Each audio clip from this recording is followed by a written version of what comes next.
Hey, I'm David Platt with Radical, and I want to take a moment just to encourage you from Jeremiah chapter 29, verse 11. For I know the plans I have for you, declares the Lord, plans for your welfare and not for evil, to give you a future and a hope. Unfortunately, though, these words from God to his people through Jeremiah are often misunderstood today.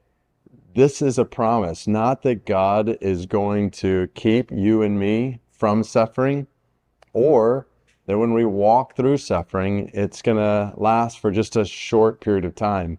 If you actually look at the verse right before this, God tells his people that he's sending them into exile where they're going to experience challenges and difficulties, and he's going to bring them out 70 years later. But don't miss the beauty of this promise, not just for God's people then, but all the more so for God's people now in the New Testament, the new covenant through Jesus. God has not promised that he's going to keep us from all suffering in this world. Instead, God has promised that he's going to bring us through all suffering in this world. That when we walk through challenges and difficulties, he is going to be with us.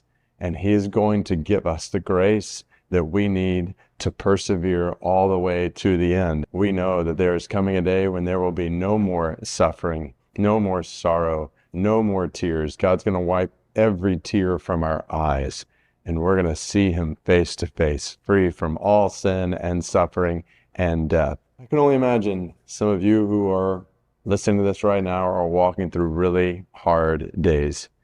And I just want to encourage you with this word from God to you. He is with you.